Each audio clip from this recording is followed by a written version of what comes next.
Hello there, and welcome to my channel, AB Make It Artwork, where we do what we do to make that artwork for you.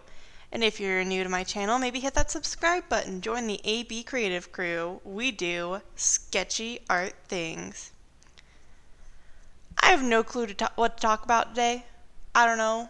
This is probably just going to be like rambles galore, little art chatter of different things going on.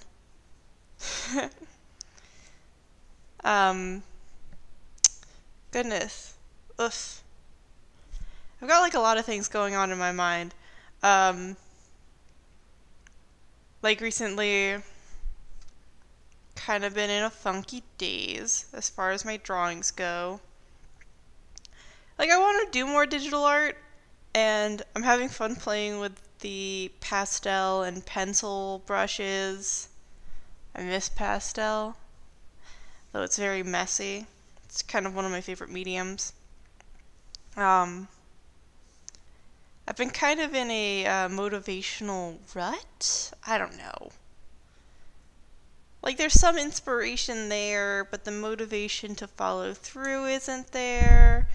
And then I feel sad that I've done some doodles somewhere and that I'm not really sticking to any particular thing, which I guess that's why I like challenges and challenge months, because it gives me something to focus on. Like there's inspiration there and I don't have to try as hard to feel inspired. But I don't know, I'm kind of just in that zone, that mind zone that's just like nah. Maybe you'd like to know what I'm drawing. I am drawing a fey creature. It's a African fey creature called an abattoir. I hope I'm saying that right. I might have just butchered that. And they are, they're supposed to be little fey creatures that are smaller than ants. And I guess if you see one,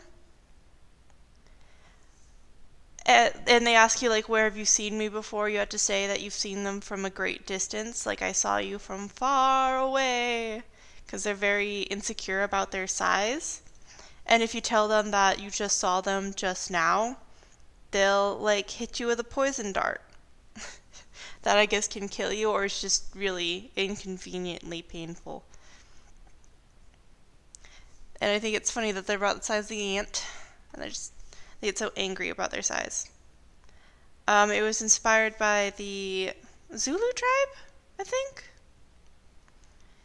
And supposedly the only people that can see the abattoir are children, like 4 or younger, pregnant women, and magicians. Magicians or shamans or someone that's like capable of like magical powers. And that's about all the information I can actually give you about this little mythical fey creature in regards to February.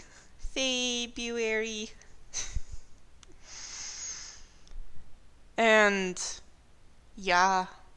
I might draw some other fey creatures. I'm sort of working on like a hellhound that goes by a different name. That I think is kind of interesting. I was surprised that I managed to work a video so much in my Procreate app that it is naturally about 8 minutes long. So this is all the elapsed footage, why it's taking the entire video time. Part of me wants to talk about hyper fandoms. You know, the part of the fandom groups that go excessively crazy and kind of ruin things. And there's like nega hyper fandoms. Fan bases that just focus on producing more negativity to a certain fan base. That's crazy.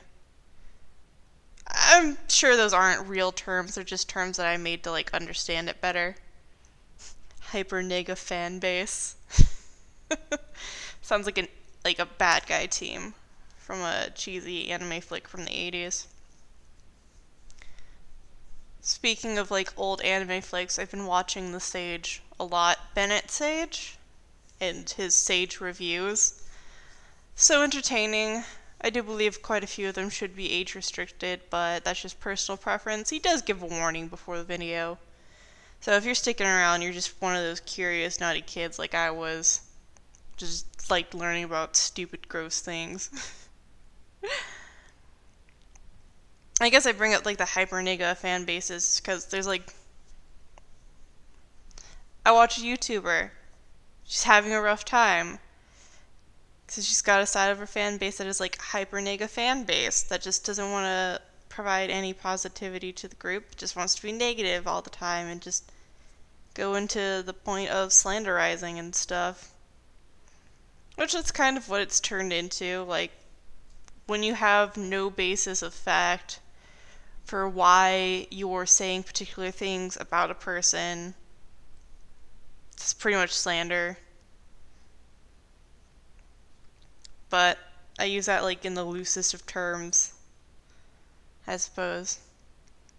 It doesn't seem fair that they have to censor themselves, but we all have to deal with our problems in different ways, and if that's like how it helps in the long run, maybe that's good for them. Maybe it'll just blow over and the people who are just being excessively rude will find that they've lost all fuel to keep going. Or maybe this just eggs them on.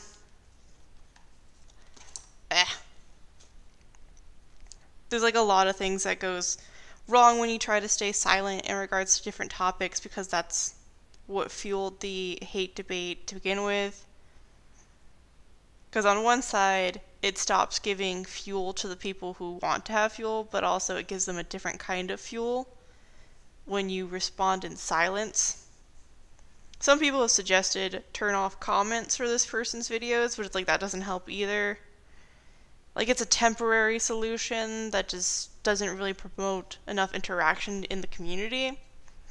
Which is probably why you'll never see me disable comments, but I don't have enough people to disable comments, honestly. I think we are a nifty, thrifty, little creative crew family, and I love each and every one of you. I hope I haven't lost you during this video. Probably should have disclaimed at the beginning, hey, do you want to listen to me ramble a bunch? Just turn off my dumb voice. And now I've forgotten how long this video even goes. I'm very happy with how my little ant guy came out, and I think we're close to the last minute of the video, because this is when I started redoing the color render. So he started making more sense. Oh, and there's the shadows of the grass upon him. Yeah, some depictions show him riding ants. But, I think I've talked enough about random stuff today. My weird ramble doodle time. I hope that you guys are having a wonderfully creative day wherever you are. That you ignore the hyper-negative fan base of whoever's bugging you. And I don't know. Draw your feelings today. As always, make sure that you do what you do to make that art work for you. Lots of love. Bye.